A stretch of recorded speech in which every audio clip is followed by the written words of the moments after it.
You know, anytime you're working in the studio, you've got choices of what you're going to use as tools to light your subjects. And certainly in portrait or fashion work, you've got soft boxes, you've got umbrellas, you've got octabanks, you've got all these different options of sizes, shapes, and all of these different tools have a right to exist. All of them were made and designed and manufactured for a specific reason and for a specific purpose.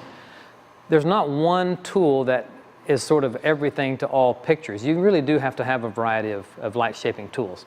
And in this case, we're going to look at several of them. Over on the far right over there, we've got our 3x4 softbox. It's a great general softbox for general photography, general portrait work, fashion. It's just a really nice light source, and I use it a lot as my primary source.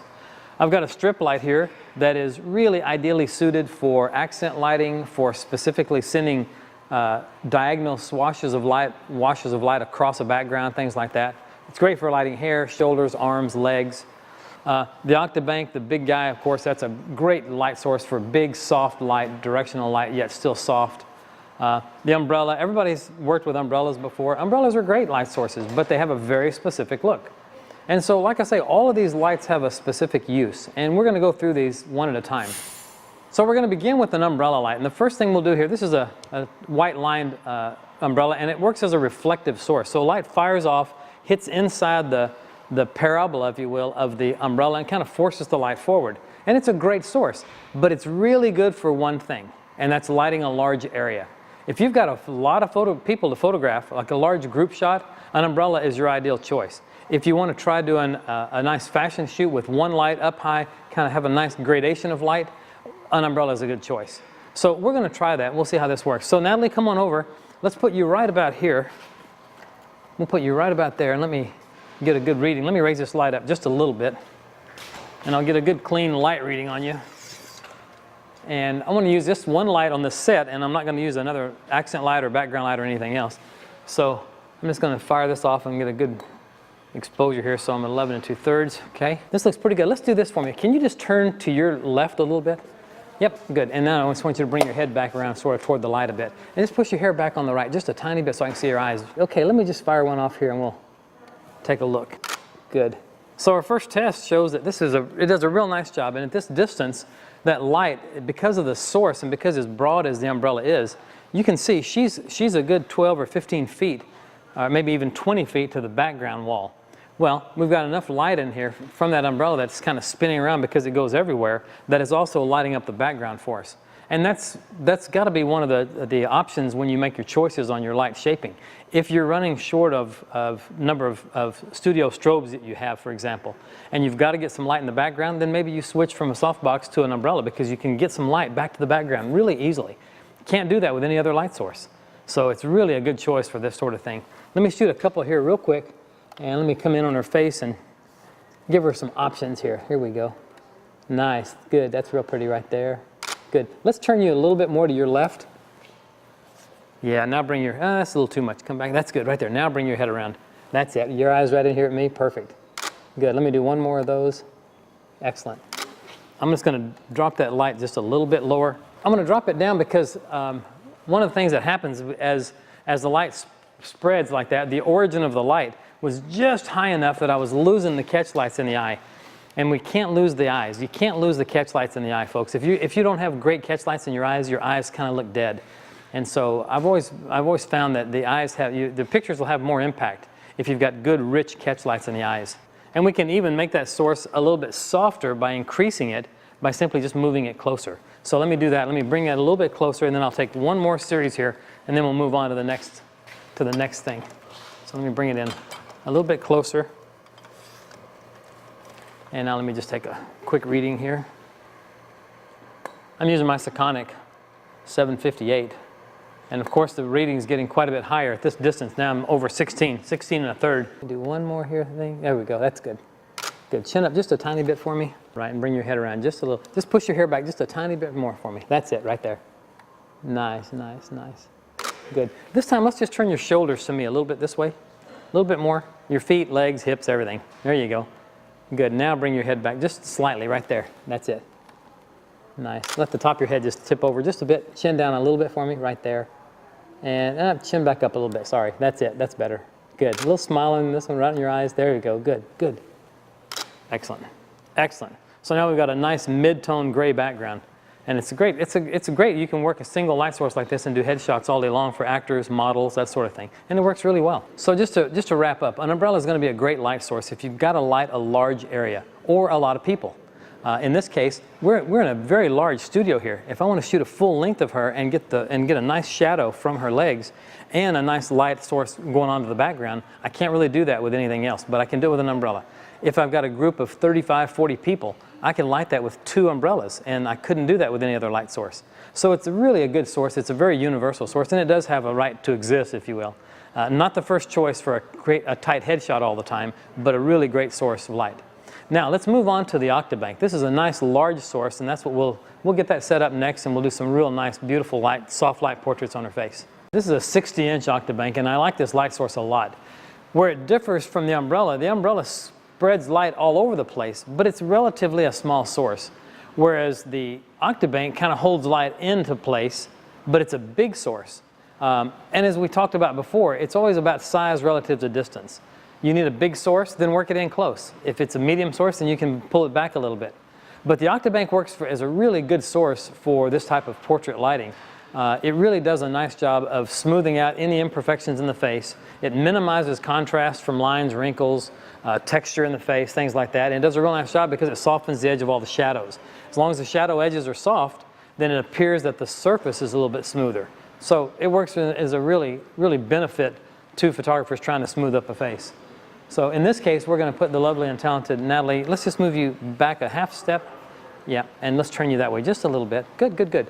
And just bring your head into the light just a little. And can you've got one wild hair right there. You go. You got it. You got it. Good, good, good. And let me just get your shoulders a little bit off center that way. Yeah. That's it. And now this time, just kind of bring your head around and kind of down a little bit. Yeah, right there. Nice one. Can you just hold that for a sec? And in this case, folks, I'm not using a secondary light at all. Good, good, good. I'm just using one light and letting it carry the room for me. So I'm getting a little bit of density on the background, but not a lot. Here we go. That's real pretty. Chin up a tiny bit. In fact, let's do one more kind of extreme. Let's turn your shoulders that way a little bit further. And now kind of bring your head around this way and then really kind of down right there. And your eyes just close for a second. Let your eyes close right there. Good, good, good.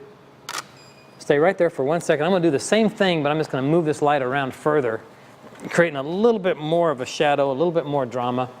And then I'm just going to skim the light forward toward my position this way. And that does 2 things. One, it puts her to the back edge of the softbox, and it also skims any light off of hitting my background. So as long as that light is off the background, then I can separate that background and light it on its own.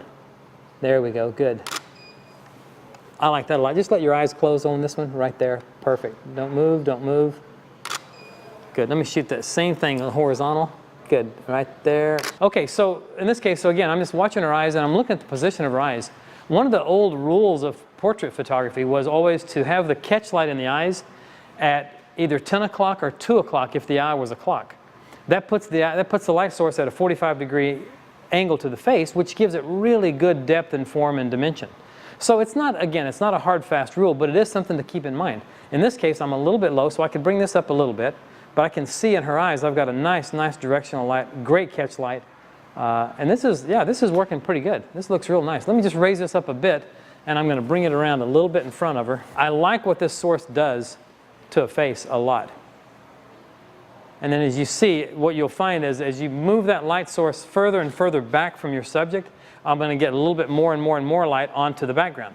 So relative distance to the background changes, and therefore the background will slightly get a little bit brighter. And you can correct that. I mean, if that's something that you don't want, you can always feather this light forward just slightly, and that back edge becomes a gobo, sort of blocking light off of the background. So here she is here, and at this point I'm going to get a little bit of light back there, not a lot, but if I just roll this forward like this, I don't have to move its position. I'm just rotating the head. It's blocking light off from hitting that background, and it's giving me a lot darker background, but it's really not changing anything on the face. So it's doing a good job for us there. Okay, so let's just fold your arms for me and just kind of just get comfortable. Throw that hip out there. There you go. And bring your head right this way a little bit. Yeah, right there. Good. Oh, that's real nice. Let me do that again. Just make sure we got plenty of those. Good. I'm going to back up just a little bit and zoom out a lot, just a little bit. So I'm using my 70 to 200, which is in the studio this size. it's really a great tool to work with because you've got so many options that you can work with. So in this case, this is like a you know, kind of a fashion glamour magazine kind of a look because they've got just a little bit of a gray density in the background. And this is something that a lot of publishers are using, a lot of designers like. Chin up just a tiny bit for me and roll your head around right there. Let me just shoot that real quick. Good. And you can see, let me just roll this around to the camera so you can kind of see what I'm talking about. So we've got this nice little density in the background. I've got just a little bit of density from the spray, overspray from the Octabank to where it's just hitting that white wall in the background. So that's a white wall that's been painted. It's not a gray sweep. If we couldn't get the density that we wanted, certainly we could put a gray sweep back there and we could create and generate that look that we were after. But the Octabank, folks, is really a good choice for a lot of headshots, a lot of people-styled photography. It's one of those lights that really is one of my go-to lights. So again, the 3x4 softbox is my #1 go-to tool working in the studio, especially with a single person, one headshot. Well, I don't know if she's single or not, one person, individual. But it works really well because I can do so much with it.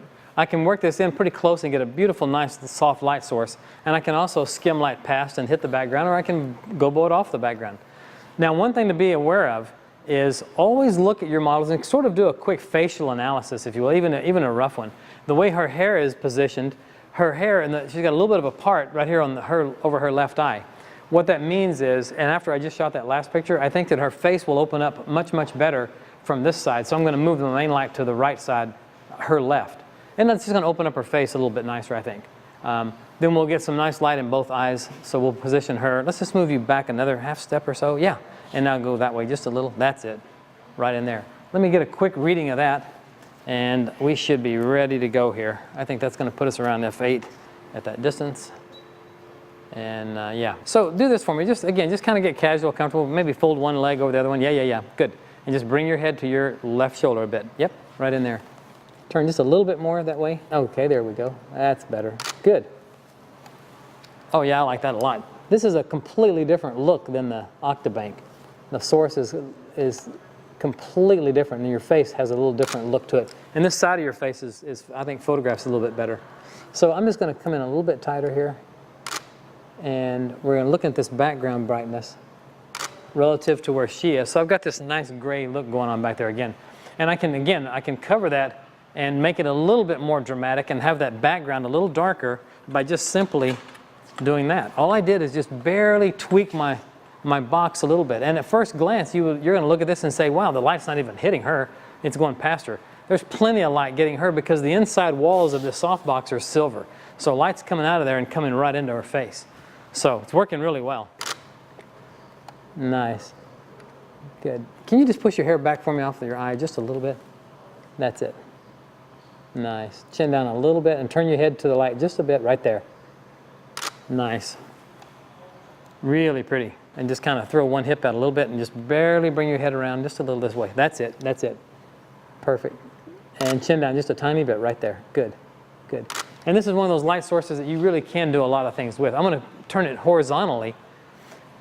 And what that does is I can kind of feather off light off of her lower half. In other words, I can tip this thing. I can leave it exactly where it is, turn it horizontal, and then just raise it up this way. Just tip the head up this way, and it'll darken the lower part of her. Now, why is that important? I'll tell you. The lightest, the part of the model that's closest to the light source is always going to be the lightest part. And often it's not her face. Often it's her arm. And if she's wearing sleeveless or if she's wearing shorts, if she's sitting and she's hugging her knees, something like that, her arm's getting a lot brighter than her face is getting. So I'll sometimes flip this up like this to kind of gobo the lower half of it just a little bit to kind of block light on the bottom half. And that does help direct the viewer's attention back up to the model instead of the brighter area in the lower portion of the scene.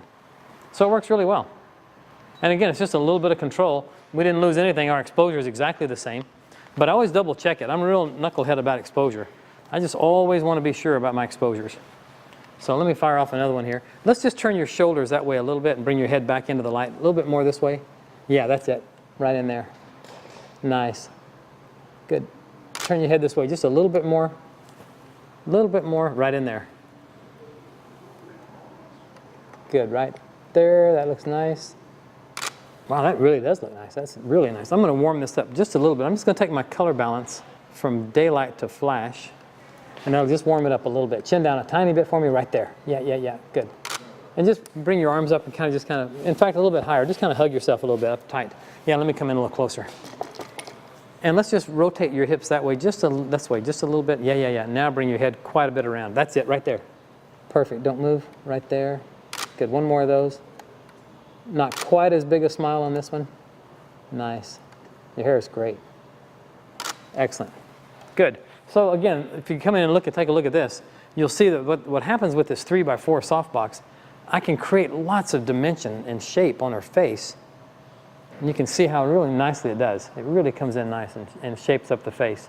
But because we've tipped it, you can see how her arm is not blown out and her face is lighter than her arm. Whereas that's not always the case if you're not careful about how you handle the lower half of your photograph. So again, my favorite source, we're going to put these all together here in just a second. We're going to assemble all of our light shaping tools that we use for our main primary sources. And we're going to build a picture here, and we'll just start adding light source after light source until we end up with 3, 4, 5 lights, and to create kind of a real nice look for her. So we'll do that next. Nice. Hug yourself a little bit tighter. Nice, that's real pretty. Good. So what we've got going on here is we've got all the lights sort of brought together now. We're kind of combining them to make a picture. For our main light, I've got the Octabank on top, and I've got it 2 stops brighter than the fill light, which is the small 3x4 box, the medium 3x4 box that's on the bottom. So I've got it coming up in kind of a glamour, sort of a clamshell lighting setup. And it's literally 2 stops below that light because I really want it to lighten up under the eyes, under the nose, under the chin, but I don't want it to overpower the main light. The main light still has to be the main light coming down. That light should come up from above, coming down to look normal. And then we've got our accent light, we've got our strip light, and you can see I've got a deep magenta, sort of a pink gel to sort of highlight her hair a little bit and give me a nice little edge light around her shoulders all the way down her arm. And it does a nice job of separating her from the background. And then on our background, if you can notice back there on that very tall light stand, we've got another head back there with a 5-degree grid spot. And that 5-degree grid spot, what's great about that is you can see at this distance, you can see that it's only lighting a small area of the background. And that's why I like the grid spot so much. I mean, I'm 10, 12 feet away, and I've got a very small splash of light right behind where she's positioned. And it's great because you have so many different options that you can do with grid spots, and you can see, if I were to tip it over toward the background, you can see the different angles and the diagonals that you can create with it. And you can really create a nice theatrical look working with grids.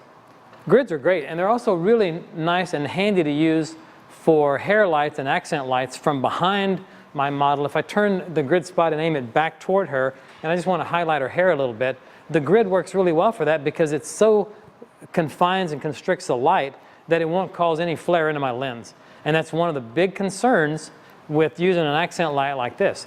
Now the reason I'm getting away with this strip light in this position is because the Octabank is working as a gobo for me, keeping this light from hitting my camera's lens. But the grid spot works really well for that. The strip light, again, I've got it in a vertical position, so it's lighting her hair and it's coming all the way down her arm. I can also turn it horizontal and light just a strip left and right. So it works great. All together, folks, you put all these light tools together and they all individually have their strengths. But when you put them all together, you start building a picture that sort of creates the look that you want. And I can tell you how to do it. It's real simple. It doesn't matter how many lights are on your set. If you've got 3 or if you've got 25, it all starts with one light. You start with your main light and you add your main light, then you add the next light, then you add the next light. But you've got to start somewhere. You start with one light. And keep in mind also, anytime you're working in the studio, always begin with the end in mind.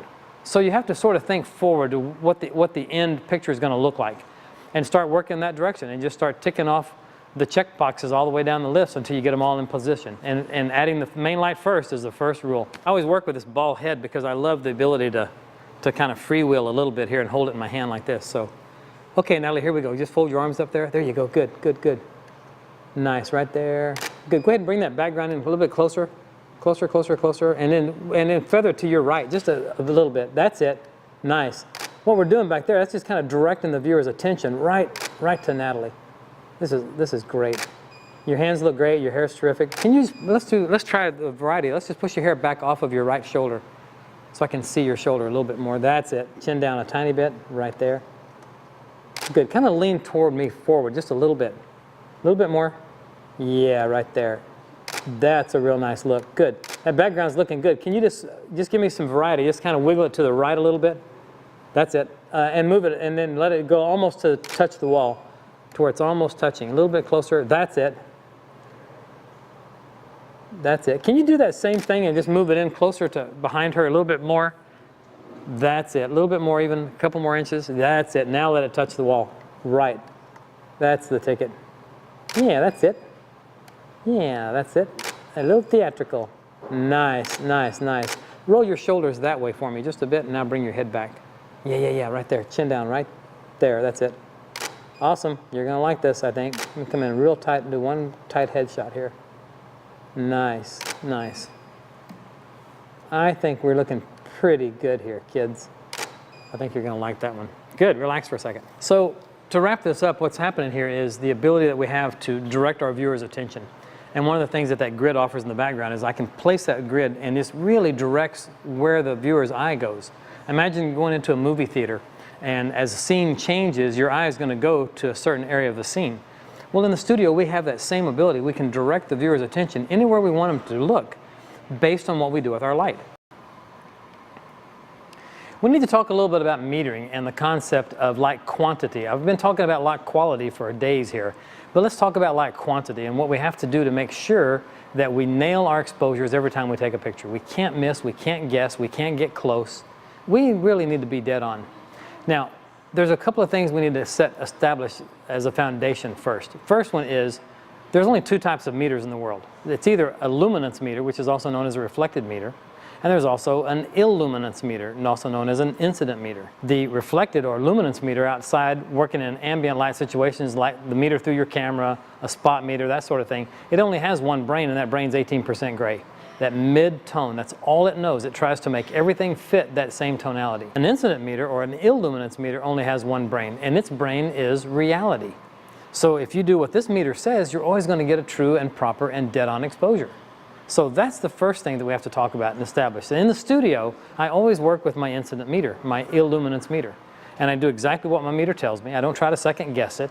So it works really, really well, and it gives me dead-on accuracy. Interesting thing we have to finally just touch on a little bit is what's called reciprocal exposures. Reciprocal exposures, for example, in an ambient situation, a 60th of a second at f16 is the same exact exposure as a 500th of a second at 5.6 until we turn on a flash. Once you turn on a flash, those reciprocal exposures don't fit any longer. They're sort of separated, and you've got two pictures, one for the flash, one for the ambience. And we talk about that with our outdoor section with flash outside. As a result of that, when we're in the studio, the ambience in the studio really doesn't matter because the exposure is being based on the flash, which is what's controlling the aperture. So all I'm really looking for when I'm in the studio is what my aperture reading is going to be. My shutter speed is always set to a 60th. That's just a default for me personally. I set my ISO to 100 or 200, and I leave it at that. And then I'm dealing with nothing but the aperture all day long. I'll take a reading by, there's a couple of options that you have with where you position the dome of the meter. Sometimes you can aim it right into the camera's position, or some people like to aim it right at the light source. So there's a couple of options there. For me personally, I can aim it to the camera and get a good, accurate exposure as long as that main light is within 45 degrees of the camera. Once it's beyond 45 degrees or a little bit further away from the camera, to me it's much more accurate if I can just aim the dome right under her chin and aim it right at the light source and do exactly what it says. In this case, it just read 28.6, 28.5. So it's halfway between 2.8 and f4. If I shoot at that exposure, I'm going to get exactly true representation of her face. That's the way this thing works. Now, once I've established what my main light reading is going to be, all the other lights in the studio are all relative to that. So the accent light is going to be below that. The background light is going to be equal to or below or above. And I've got the option for all of that. So we'll go through here and we can individually meter all of these lights. But it all boils down to the main light's my key source. And whatever that says, that's what I'm shooting at. That's my primary exposure. We're going to shoot some pictures now. I'm going to set my, I always got into the habit years ago of setting the dome of my meter right under her chin and aiming it right toward the light source. In this case, it's reading 5.6.0, so that's my exposure. That's the handle of the picture. Everything's about 5.6. So we'll fire off our accent light back here. And it's reading below that. It's reading 40.7. I'm going to take it down a little bit lower just so it's not too bright. I want to make sure that that accent light doesn't blow out the detail in her hair. So now it's at f4. So now it's one full stop below what I'm shooting at. And let me just measure this background. And I'll take a look at the background. I'll measure the background in a couple of spots. This will be the far right edge of my frame. And it's reading f8 right there. So it's a +1 background. Right there, it's 560. See that? It's exactly even 1-to-1 background. And if I come right here, it's going to be a -1. So right there, it's a -1 background, a 0 background, and a +1. If you think about that, think about the relative brightness. I've got the true tonality of this background, this gray background, right behind her head. And on the left edge of the frame, it's on the right edge of the frame, it's going to be one stop brighter. On the left edge, it's going to be one stop darker. So I've got this nice gradation within detail. So all that detail is going to be there. So we'll fire off a couple of pictures and see how we did. Oh, this is nice. Perfect. I'm going to do that. I'm going to do a couple of those. That's nice. Good. Turn your head just a tiny bit more. Yeah, just a little. That's great. Just kind of opens up that cheek a little bit. Now let's turn your shoulders back the other direction a bit. Yeah. A little bit more. Yeah, and bring your head back around quite a bit. Chin down a little bit. There you go. Right in there. I also have a habit of tipping my camera quite a bit. Nice. Just to create sort of diagonal sometimes in my pictures. That's really nice right there. Good. I'm going to move to the right just a little bit. Nice. That accent light's really lighting up your cheek really nicely. And your arm and your shoulder. Now just turn your head around right there. Can you move back a half step? Right there's perfect. Nice. Can you just step out of the shot for just a second? So there's our gradation. As you can see, the background on the far right edge is a +1, and it's going to fall off to neutral in the center, and it's going to be a -1 on the left edge of the frame. And I've got a little bit of a warming gel, kind of a pink magenta, real thin gel taped over the flash tube, just to give us a little bit of warmth in the background. And it just kind of adds a nice little touch, so you can kind of get an idea of what it's doing back there. Hi, so we're in this beautiful park here today in Florida, and what we're going to do is talk about different light patterns, light shapes, and how light changes the shape of a face. And one of the things that I teach a lot in my workshops is that there's 4 different applications of light. There's additive, subtractive, transmission, and reflective. And all 4 of those really form the basis for every photograph I take. And so today we're going to focus on this particular shoot on the transmission, meaning light transmitting through a diffused material, sort of softening light in an unnatural way in a natural situation, so that we've got direct sunlight that's really harsh and hard to work with. But we found a way to be able to do it and do it under control. So if we can take a really ugly, shiny, great, bright sun day and make something nice out of it, well then we can increase our chances of getting a good shot all day long. So that's what we're going to do. So we'll get started here shortly. All right, Kathy, come on in. Let's just bring that in. Let's get a good meter reading. We're going to take a reading here by just aiming our dome of our light meter right at the sun. Just get a good reading for the direct sunlight. So we're at 2.8 at 4,000. 4,000 at 2.8 So let me shoot one of these. Let me just shoot some before we correct the light first off. Erica, you're pretty good there. Just roll your hips toward me just a little bit. Yep, and bring your shoulders this way just a bit. That's it, perfect. Yeah, just push your hair back just a little bit. I'm just kind of composing her kind of between some of those trees in the background. I know this looks like it's kind of a goofy thing, but you have to think in terms of what you're about to do next. So in this case, while I'm shooting this, I'm thinking about what I'm going to do next, which is I'm going to diffuse this quite a bit, and it's going to completely open up the background. So right now I'm at ISO 200. My shutter speed's a 4,000th, and I'm at f2.8 1/3, which is 3.2. So one of the things that has to be discussed in controlling light is that the size of any given light source is always relative to its distance to the subject. So this is a pretty good size panel here that we're holding, but when I bring it in, like at this distance, it's not a real big source. But if I bring it in closer and bring it in down here, now all of a sudden I've got the full benefit of the size of it, and the light quality changes on her face dramatically. And it really softens things up and gives you this gorgeous golden light on her face. That's soft. The edge of the shadow becomes softer. The eye on the left side of her face will get a little bit brighter. So it really opens up things quite a bit. Gives us a real much higher quality looking picture than if I bring it back here. And you can notice even back here, the specular highlight sort of condenses a little bit to a smaller area, and it makes it look like her nose is real shiny. Her nose isn't shiny at all. It's just the light source doing that. And as I bring it in here, that shine kind of goes away.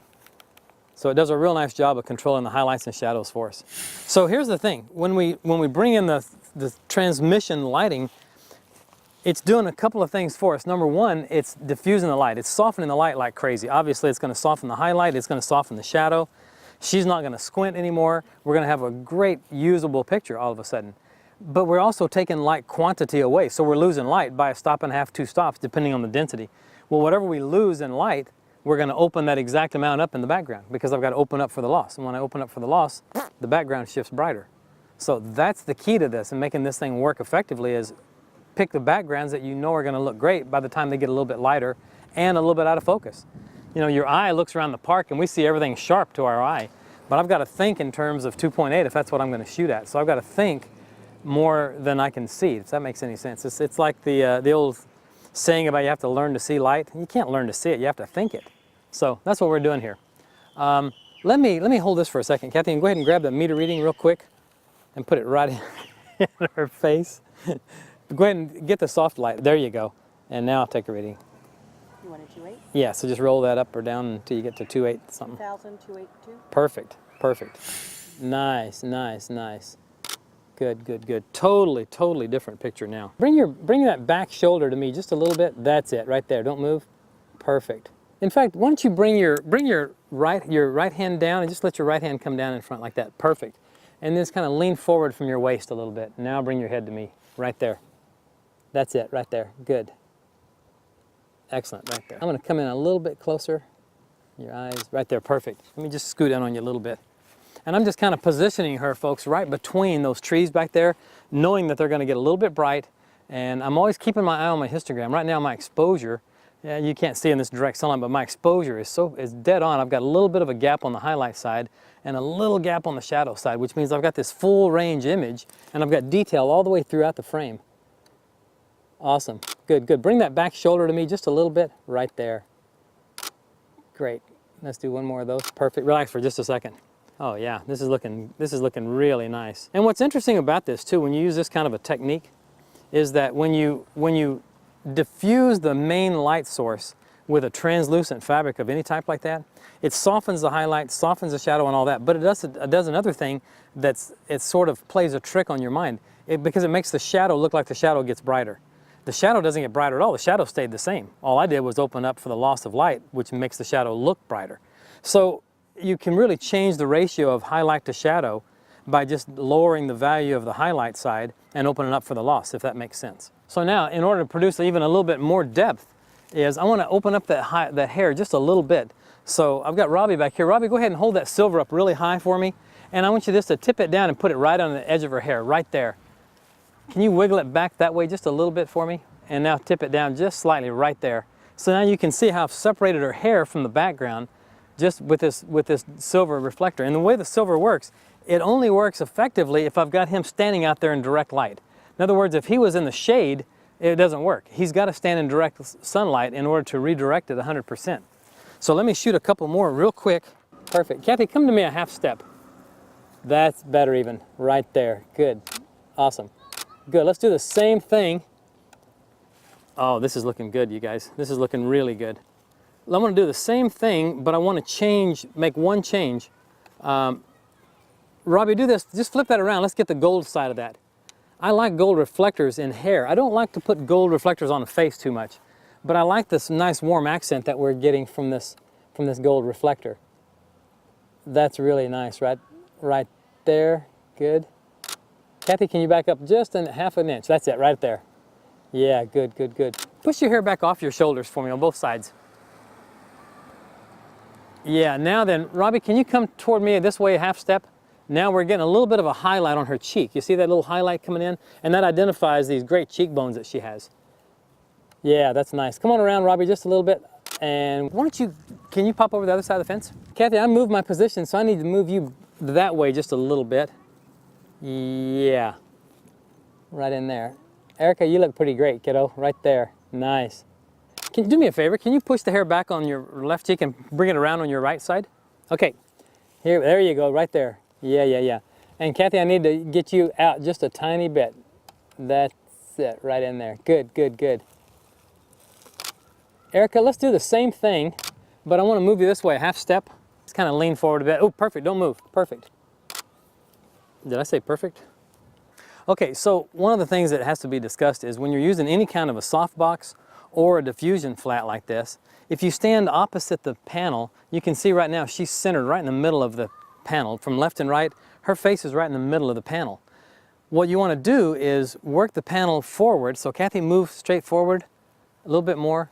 Right there, what's going to happen is from this position, the light coming through the fabric, coming through the diffused material, is going to come through and open up this side of her face much better, and it's going to open up her left eye considerably than if you go back to the other way. Just move back. Right there, it's kind of split lighting her face, but as soon as she comes forward with that panel, right there, now it opens up this whole side of the, not the whole side, but it opens up considerably more, and it gives me a great double catch light. So now I've got a great catch light in both eyes, not just one eye. So it's real important to make sure that, and I do this in the studio as well, I generally will work my model to the back edge of the softbox, allowing the softbox to be in front. So relative positioning, this is the way I work almost all the time. It really helps add a lot to the face. You know, just to wrap up this section on this translucent lighting, on this diffuse, working with a diffused light source or light shaping.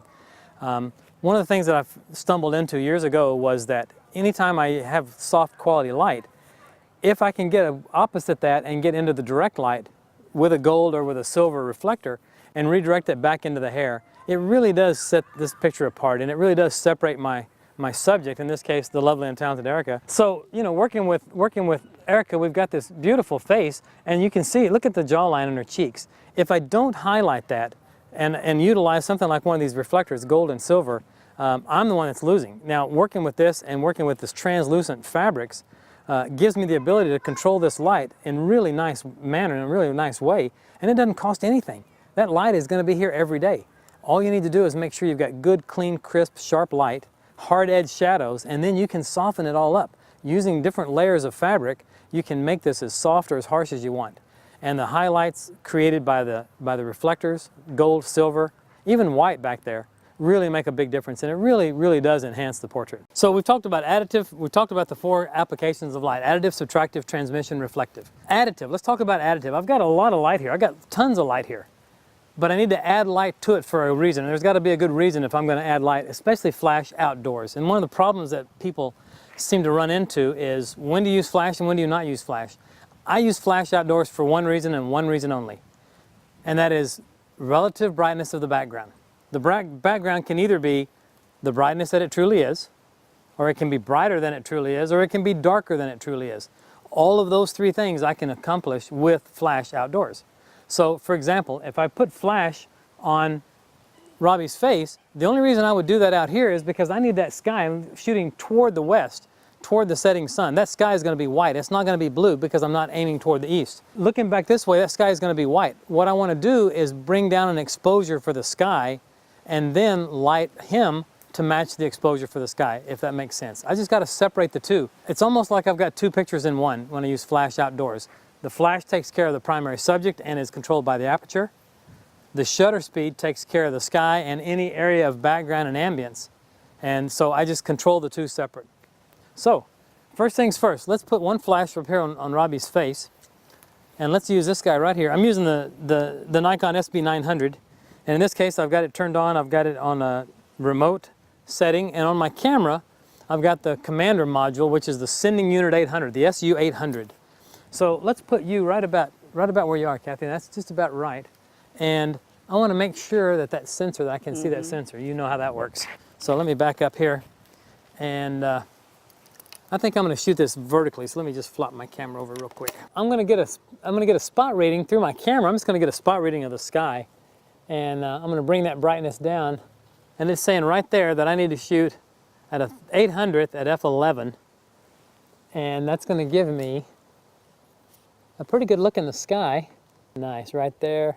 So right there, the sky looks pretty good. If I look at that first test shot, that sky is coming in pretty deep and rich right there on the back of my camera, and everything else is a silhouette. Nothing else has any light on it because I'm way underexposed in everything, including him. I can't even see him or the tree or anything. But I got the sky where I need it. So in that case, the exposure to do this is 800 at f11. 800 at f11. Okay? So now let's turn on the flash. Right there. Don't move, don't move. Great, great, great. So in this case, if you notice, chin down just a tiny bit. Good. In fact, let's turn you toward me just a little bit more this way. A little bit more even. Yeah. Now bring your head this way for me. Just a little bit more. Right there. That's it, right there. Good. So now you can see that now this whole thing's been opened up by this flash, and now I've got good rich detail in my sky, and I've got a perfect exposure on his face. The interesting thing about this, what fascinates me about this ITTL system with Nikon, is how ridiculously accurate it is. I don't have to do any meter readings here. I don't have to do anything. I just turned it on, and the commander sends the signal there. It's on TTL, and when it comes up, look at this exposure. It could not be more dead-on exposure. So I mean, it's ridiculously accurate. It's easy to use, and it removes any guesswork or complexity from having to figure out how flash works. And that seems to be a big problem for a lot of new photographers, new to the industry. So this works pretty well. So that's got us dialed in real nicely right there for our main primary subject. Good. Chin down just a little bit, Rob. That's it right there. Let your head roll over to the side a little bit. A little smile on this one, Rob. Just a little. There we go. That's the one. Now, the only thing that I might want to change here, I might want to backlight his shoulder just a little bit. So let me use the secondary light. So I put a little bit of a warming gel. I keep a warming gels in my bag. So I just got a little warming gel taped over this one to warm up his shirt just a little bit, as if it's the sun setting behind him. So let's put you right over here, Erica, and let's just put you right about, like right in here. All right, here we go. Let me take another look at him. Right there. Awesome. Oh, that's looking great. The first pop just came in real nicely. And there's just enough warmth that it makes it look like it's the sun. You're perfect, just like you are, Robbie, but I just want to turn your head to me just a little bit further. Right there. Ladies, you're doing great stuff there. Nobody moves. Nobody moves, nobody gets hurt. That's my motto. That looks really good. I'm going to come in a little bit closer now. Let's take a look at you again, Rob, right here. There you go. Good. Chin down a little bit more, and now just turn your head straight this way. A little more. And now the top of your head like this, right there. Chin down now, slightly, right there. Just throw your hands up over your head. Do something different with your hands. Do something, I don't care what. Just move, get that hair, do something with that hair. Okay, so the main thing here that we're talking about is again, we're talking about, you know, we've got to separate the subject from the sun. Once again, as with everything that we're doing with all the light control and like what I call light quality, Interesting how I always talk about light quality, light quantity, and light direction. When you refer to light quality, oftentimes we're trying to shape the light, not because we're trying to change the shape of the light, but because we're trying to make up for this incredible difference of contrast from a really high, bright, screaming highlights and dark shadows. We've got to get that closer together so it'll print on a piece of paper. That's the challenge. And by earlier in the day, we used the translucent, which brought down the brightness value, then we opened up the shadow together. Then we brought a reflector in and brought up the shadow. Then we brought in a flash, which brings down the highlight. Get the idea? So it's all about bringing those two extreme ranges closer together. That's what our job is. We're not photographers at all, we're contrast controllers. And we're trying to make everything fit. And in a digital world, it's different than it was in the film world. We've got to know that, and we've got some work to do to bring all this together and make it fit on a piece of paper. So this works really well. Now I want to do one more segment here where we put the flash through a translucent diffuser, and I'm going to set everything to aperture priority and set everything to automatic and watch how accurate it is. But I'm just going to set my camera on aperture priority, and I'm just going to pick an average aperture of 5.6. There we go. And what's crazy here is, honestly, that this thing is, the way the system works is so ridiculously accurate that, you know, we've spent a lifetime of a career really trying to nail everything perfectly in terms of exposure control. Oh, that's nice, Erica. Good. Real nice. Let's turn your shoulders toward the tree a little bit more. Yeah. Now bring your head back a little bit. Perfect right there. Just lean toward the tree a little bit closer. That's it, right there. Yeah. Your hand's perfect. Perfect. So look at this, without having to do anything, with no adjustment, with no meter readings, with nothing. My camera's on aperture priority, my flash is on TTL, my sending unit's on TTL, and all I did was pull the trigger. And it arranged the background brightness for me, and it perfectly exposed her, even shooting through this translucent fabric. What's ridiculous here is I want to be in total control. I want to know everything that's going on with my system.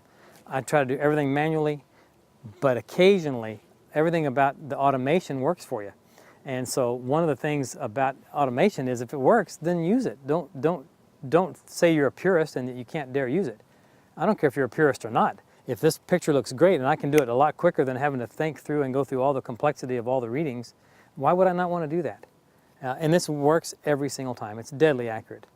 You know, we've been talking about these 4 applications of light: additive, subtractive, transmission, reflective. And so what I want to talk about now is the reflective. And a lot of people use reflectors in their outdoor photography. But let's talk about a good reason to use reflectors and how to properly use a reflector. One of the interesting things that I've noted over the years is that whenever you use a reflector, there's a good reason for it. In this case like this, we're photographing Erica. She's backlit completely by the sun. And you can see this great highlight in her hair, and especially with her light hair and with her light shoulders. When I photograph her, if I expose for her face against the shadow, the open sky here in front of her, the problem is that the exposure for the face is going to be great, but I'm going to blow out her hair. One of the things people forget or really don't maybe pay attention to is that if you bring a reflector in, by adding light to her face, I can close down for the exposure that comes in on the face, which is going to add about a stop of light. When I close down for the increase on the face, it's going to calm down all the ambient around her, which means that everything that the sun hits is going to be one stop darker. Well, it's going to be the same darkness that I'm opening up, if that makes sense. So I'm shifting the key again. With the transmission, with the diffused material, I'm shifting the key to a brighter area in the background. In other words, my subject is losing light and I open up for the loss. But with a reflector, I'm adding light to the face and I'm closing down for the increase. And as I close down for the increase, the background gets dark. So basically what I'm saying is you can have a higher key or a lower key photograph depending entirely on what you do to the face. If I want my background key to be brighter, I need to take light away from the face and open up for the loss. And if I want the background to be darker, I need to add light to the face and close for the increase. So that's what we're going to do at this point. We've already done the other one with the transmission. So now let's bring in a white reflector. We're going to reflect it right back onto the face, and we're going to close down for the increase, and you'll just see the highlights calm down. All right, so let me take a look at this face. Look at this girl. All right, I'm seeing a highlight. Why don't you go ahead and lay that down for just a second, because it's just causing a little bit of a highlight in her eye. There we go. That's better. I was seeing just a little bit of it on the edge. Great. So in this case, I've got the exposure on her face looks correct, but I've just completely blown out her hair. The light is just so bright coming from behind. And what we'll do with the reflector panel is draw that light back into her face, and we'll change our exposure to compensate, and that's going to calm down that highlight dramatically. So now let's bring in the panel. An interesting thing, a lot of people are trying to figure out, where do you put the reflector? You know, assistants will grab it and hold it down below automatically, and they'll just kind of start wiggling around and kind of bouncing down from below. That's not where you want to put it. What you want to do is look at the ground and find the shadow. Look at this angle. You see this angle of the shadow on the ground? That's where the reflector goes. You're exactly perfect. You're in the right angle. So just bring it in closer to her, and let's get it up a little bit higher, because I want this to be up high coming down. This is now my main light. It's not a fill-in for my ratio. This is the main light now. I'm going to be exposing for this. Now here's what I need you to do, my dear. I need you to turn your shoulders to me just a bit, and now bring your head back to the panel. Just close your eyes for a second, because it's going to get real bright there. Right there. Can you see this increase of light on her face? Let's take another reading here, and let's see what the difference is. So now I just increased by 2 stops on her face. I went exactly 2 stops brighter on the face. So I'm going to close down 2 stops, and that bright highlight is going to get 2 stops, 2 complete stops darker. I'm not a photojournalist. I'm a commercial guy, and I have to control light more than photojournalists have to control light. Can you back up your left hand just about an inch, Kathy? Right there, that's it. Good, good, good. Your eyes up. Oh, that was nice. Let's try that. Wow, that was perfect. Let's turn your shoulders to me just a little bit more this way. Yeah, now bring your head back. You did it. Perfect. Great, great. Bring your hand back closer to you. Your right hand, sorry. You can leave it up there. Oh, that's fine. That does it right there. Nice, nice, nice. Great. Got some nice leading lines. Turn your head into the panel a little bit further.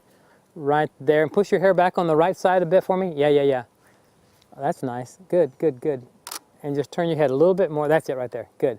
In fact, go ahead and turn your back to the rail. Just back up against it. Yeah, there you go. And cross one foot over the other one maybe. Yeah, that's it. Perfect. And just let your head turn to me a little bit more. Right there, and then bring your head over to the side just a little. Nice. Look at that. Look at that highlight in the eyes. I'm zooming in quite a bit on this. You can see what's happening here. We got this great expression on her eyes. And by bringing that panel in, I've added 2 more stops to the face, which brings down that highlight dramatically. I've got my color balance, by the way, set to flash. Interestingly enough, with color balance, I don't do custom white balance anymore. I did for a long time. And I've found that I can really rely on the presets in my camera. I'm shooting an Nikon D3. And I've really had great success with the presets in the camera. And I know that I like warmth a little bit more than most people. So instead of using the daylight balance, I just go to the flash, which introduces about 300 to 400 degrees Kelvin temperature more warmth. So it just slightly warms up her skin tone, and especially with a large white source like this, that little bit of warmth really makes a difference in the portrait. I'm pretty happy with this. Now, what's happening is that background is really coming down in brightness because I closed down the aperture 2 stops. She's going to just pop off the page now because she's completely segmented and separated away from the background area. And I'm shooting at 2.8 at 1,000. Well, I'm at 1,000th of a second now, where before I was shooting at 250 at 1,000. So big difference by adding this panel back in. What's happening here, folks, is that we've got, the relative brightness between the shadow side of the face and the highlight side of the face is like this far apart. And as I bring in this reflector, as it gets closer and closer and bring it in, I'm just bringing those 2 values closer together. So now they'll fit within a printed page. The problem with digital capture is the dynamic range is so short or so narrow on the digital capture that it can't hold the range in a very, very bright, contrasty situation. If we were shooting a landscape picture right here, I could get away with it without the panel by going to an HDR effect and shooting 3 or 4 or 5 shot bracket and then merge them all together to show the highlights and the shadows. Well, I can't do that with a person very easily. But what I can do is bring the highlight value and the shadow value closer together. And in this case, I can't lower the value of the sun, but I can bring up the value of the shadow. And that's what I'm doing with is bringing in this reflector.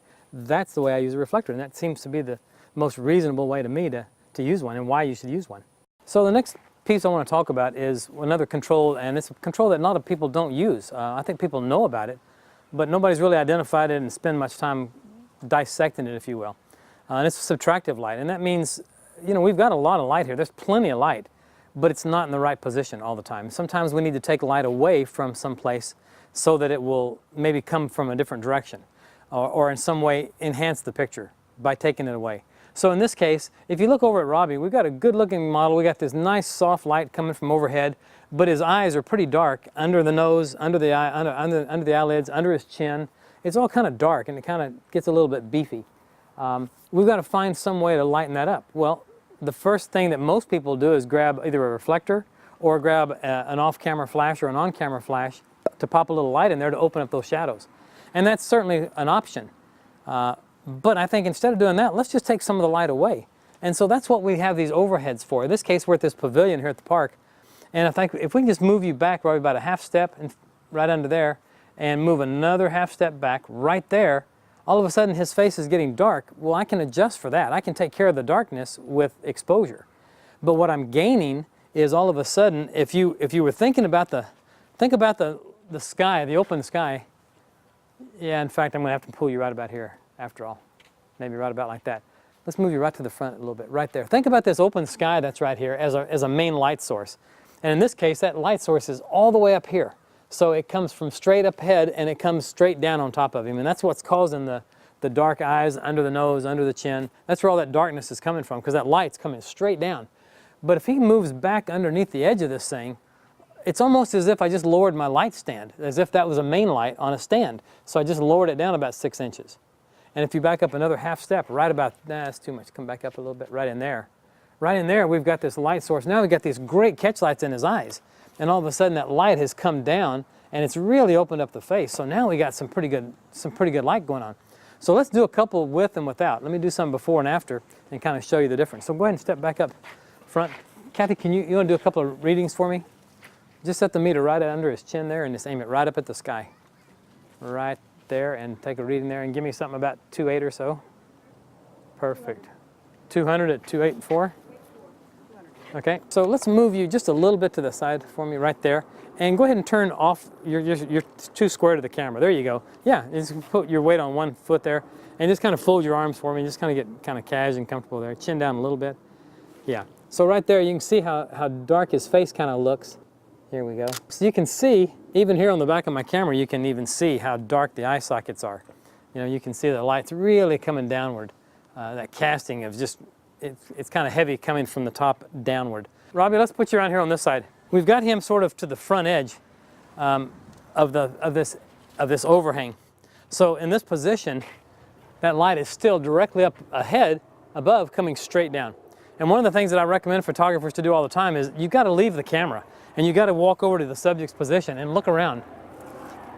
And you've got to look for these little holes of light, these little pockets of light, these windows of light. And so for me, I'll move here and it's like, okay, well this is good, but it's still coming overhead. So let's just back you up straight about 3 feet right there. Now lean over against there.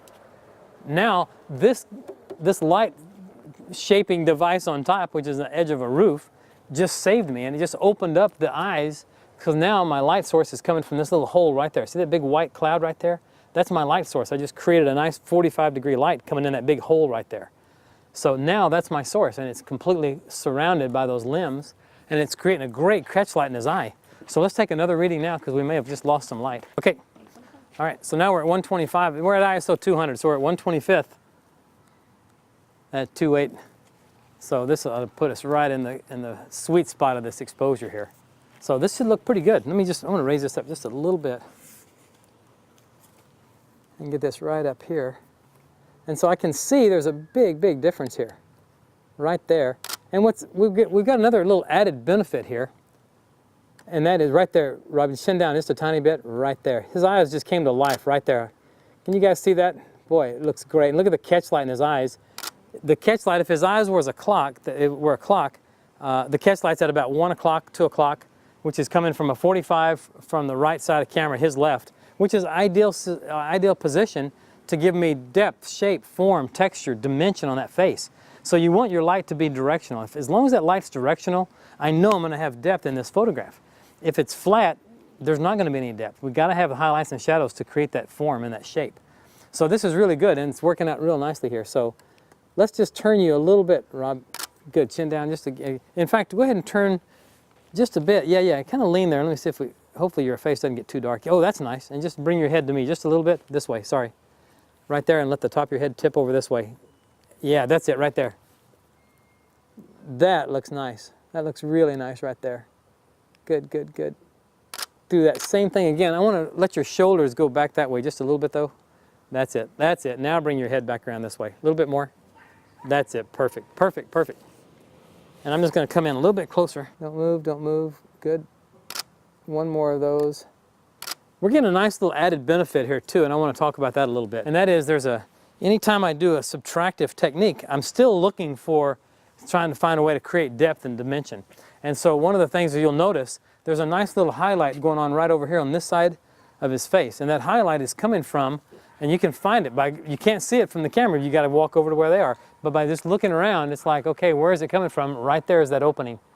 I got this big opening right there in the sky, and I've got this green tree here getting direct sunlight.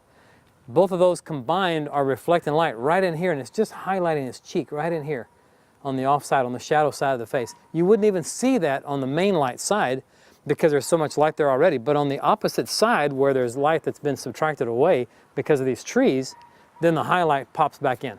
So that's where you're going to see it anytime there's a shadow, which is why I use accent lights on the shadow side of faces usually. You can see them quicker and easier. It gives more depth. Let's do some more of those, and let's just get some with his hair down. And the reason I want to do that is because I know I've got that highlight going on back there, and this is going to give us a nice highlight on the right side of his hair.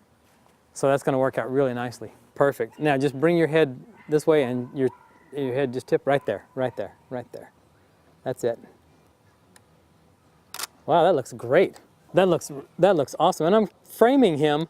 I'm kind of looking around, I'm watching the background, I'm framing his head kind of between two light areas in the background. So I've got some good directional light. The shirt that he's wearing is exactly matching the areas of the background. So we got a lot of good stuff happening here. So let's just walk out here and for anybody that wants to know here, is I'm just looking for pockets of light. So I'm moving under the trees and I'm looking for light. So maybe I'll move over a little bit more. Well, come stand right here and let me take a look at you. That's a really nice light right there. So if I shoot from back here, yeah, it's a little bit dappled on his shirt. You can see that highlight and shadow on his shirt. I want to be really careful about that. But I don't have it on his face. So in that case, I might go ahead and use this anyway, but I'll just turn him away from that light. So let's just turn your shoulders that way. A little bit more. And let's just move you that way, a big step. That's it, right in there. There we go. Now I want you to just bring your head back to the light. One of the things that is almost always successful for photography, you can almost always make a great shot by turning your subject away from the light and then bringing their face back to the light. As soon as you bring the face back to the light, everything changes. So Rob, turn your head that way a little bit, just your head. Yep, and right there, it's an okay, but it's not much great. It's not so great. Now just bring your head around and let the top of your head just tip over slightly. Right there, now everything kind of wakes up. See what I mean? So I've got nice direction, and I've got that little accent because that one little open sky right behind him. Can you see that spot back there in the back? That's creating that great little outline around his face for me. So here I'm using the limbs from this tree right here and that tree there to do the exact same thing that I used the little shed to do over on the pavilion. So let me just jump in here and grab one of these real quick. You want to give me a quick reading there, Kathy? I think it's going to be pretty close.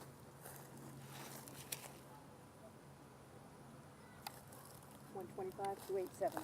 Okay, perfect. Good, good, good. Let your chin drop a tiny bit for me and let the top of your head just roll over to your right. That's it, right there. Nice, nice, nice, nice. Let's turn your head a little bit further. In fact, let's turn your shoulders. Yeah, that's probably about right. Let's just turn your head a little bit more. Right there. That did it. That made a big difference. Perfect. Your eyes right here at my hand for just one shot here. Just 1 second. Nice, nice, nice.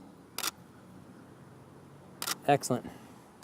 So you can see here, again, we've got this nice smooth light going on, and it's kind of held back the light that was coming down from overhead. Again, making those eye sockets too dark.